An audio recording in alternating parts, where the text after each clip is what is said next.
Hey, what is up guys? Kevin here with Crescent Moon Rising, and finally we got the other deck profile that I wanted to give to you guys, that being the Dark Moth, or some people are calling it Dark Cocoon.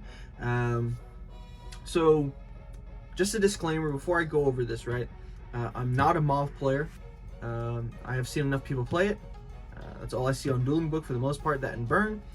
And this is not my deck profile. Right, this is not my own creation. This is by, I believe his name is Yugioh Lamuto.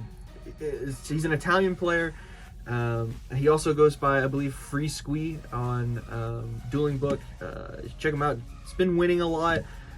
So I think it's nice to bring this out to everybody who maybe doesn't keep up with Dueling Book tournaments, but still wants to play speed duels at a competitive level. So this is for you guys. And yeah, let's just get straight into it. So first off, we're going to start off with the skill. We all know you have to play Cocoon here.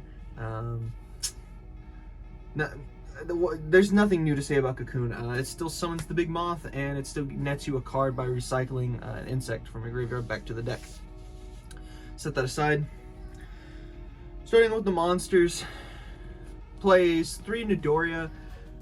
Obviously this is to go ahead and pop other problematic monsters that arise, especially if you're getting swarmed upon.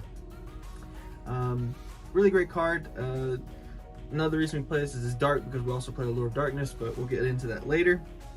Following along with that dark theme while still netting advantage, obviously there's going to be 3 Dekoichi, the battle chanted locomotive. Obviously it's going to be set. You're going to be flipping it to draw an extra card, so it does net you ability. It does net you the advantage of drawing a card, the ability to draw a card, right? Very, very simple. And then we go back into the standardized things. Again, it's a dark monster. This next one is pretty standard. If you're playing Moth, you got to play 3 Parasite. Parasite being one of the most annoying cards, and probably one of the most frequently asked to be limited cards, or just hit in general.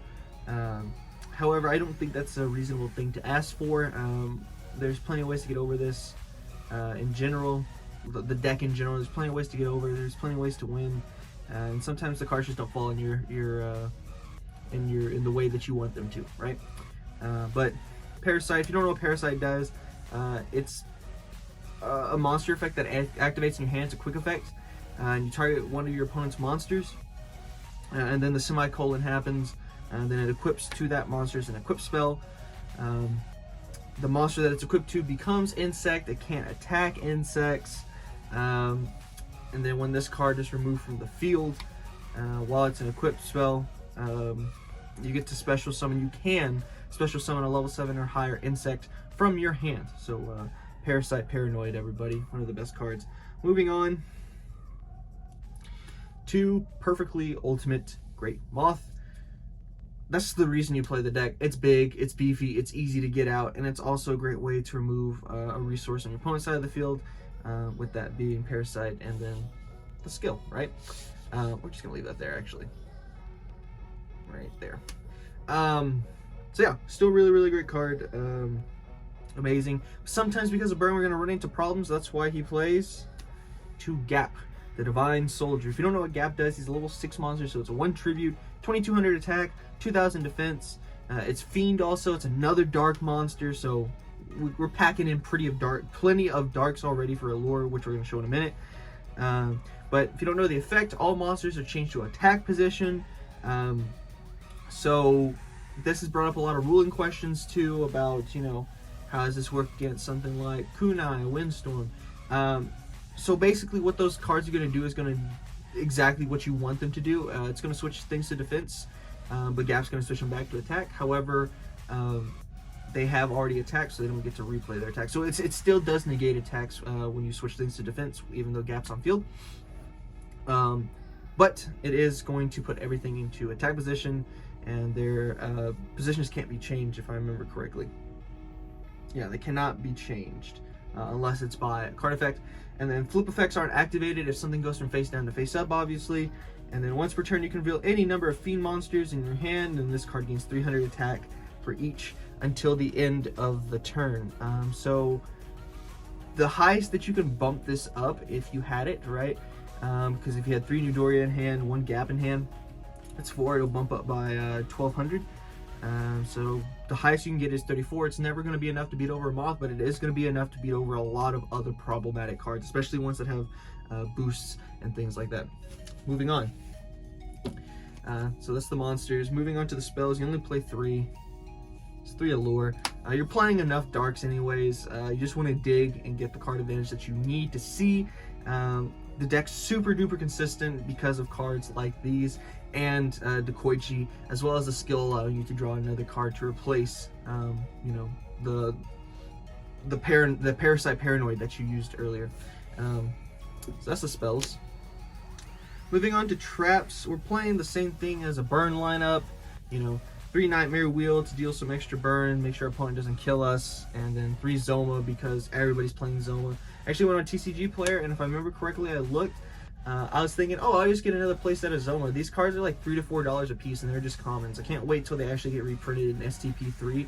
If we get an STP3, Speed Duel Tournament Pack, to where they're supers, or who knows, maybe even ultras if we're unlucky enough. I doubt it, but we'll definitely see at least supers, I'm hoping. Same thing with Nightmare Wheel. Nightmare Wheel's cheap though right now. And the last 3 cards we play is a 25 card deck. 3 Dust Tornadoes. Yes, before you type in the comments, the one at the back is a common. I couldn't find the other super rare that I had. Or actually, I don't have another super rare. But I never realized that these things are also $3 to $4 a piece, which is ridiculous. But yeah, Dust Tornadoes, really great card. The whole format is going to be burn, and then this deck for the most part. So hitting back row is super duper important, especially when everybody's going to be playing Zoma and Nightmare Wheel, especially Zoma, in just about every deck. So that rounds up the main deck. It is 25 cards for the main deck. So yeah, you're not going to run out of cards very quickly. I do want to present the side deck because he did show a side deck, and it's very simple. It's 3 of the Glorious Sphere Karibo, obviously for obvious reasons, especially if there's something that's too heavy of an attack. Having these in hand is a surprise, especially if you're not playing against Burn where they can't take cards out of your hand. This is really nice. And then one last Gap, the Divine Soldier. I guess maybe if you're playing against something that you really need to start tributing a lot, obviously something like Burn, it's going to lock down a lot of your monsters. It's a great card to put in. The next monster is actually Golden Ladybug. I want to put a picture of it here. I can't find one. This is the one I literally can't find, and I know I at least have 1 copy of 2 at most, I believe. But yeah, you play 1 Golden Ladybug. If you don't know, during your standby phase, you reveal it in your hand. You keep it revealed for the end of the turn. But during that standby phase, you gain 500 life points, and that happens each turn. So yeah. And then the last card he played in side deck was Jar of Avarice. Really, really good card, Jar of Avarice. Still, a lot of decks are saying yeah, play it, and a lot of other ones are still saying no, don't play it. Obviously, it's a side deck card at the very least. Really, really great card. You know, recycle 5, draw 1, and there's that consistency again to have what you need to have, right? And so that rounds up the whole deck. So the thing about this deck, I played against it. I haven't got to play against Gregorio, but I have played against it.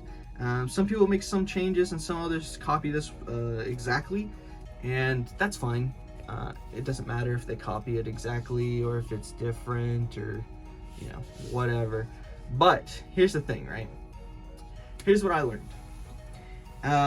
This is a pilot dependent deck, right? Obviously it's going to do well for you. Obviously it has the resources and the ability to do great things, but it's up to the pilot as well, the person who's playing the deck, to actually do really well with it. I'm sure one of the main reasons that Gregorio is winning as much as he is because he's a good player, right? And he knows this deck. It's really, really easy for him. He knows ins and outs very well, right? But if someone like myself who doesn't know too much about it other than the basics, right? Like I don't know the complete ins and outs, like for every little combo, because I've seen Gregorio do some really interesting things.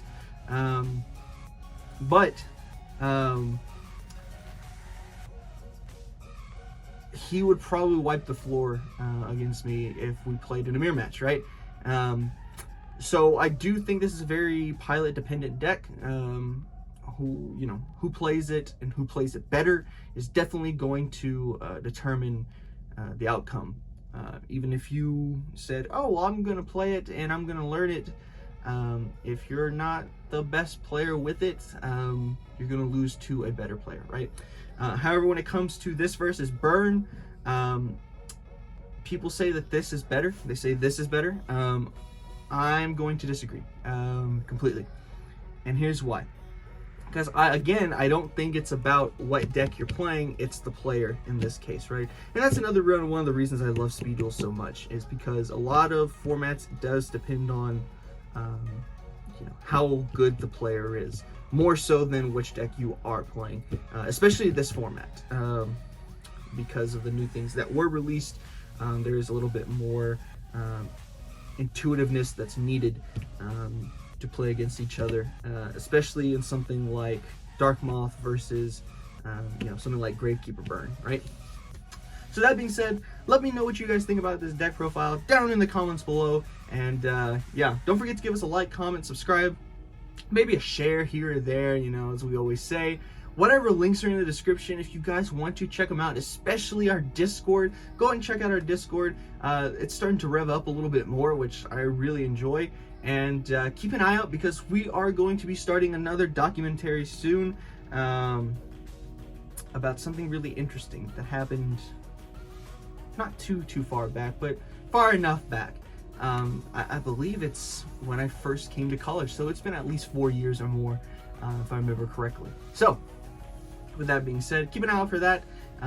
Discord users will hear about it first versus, people on YouTube. But go check out our Discord. That's the main point here. So with that being said, guys, I'm going to head on out of here, and I'm going to let you guys get back to the rest of your day. Thank you for checking out this video. It's very much appreciated. And I'll see you guys next time.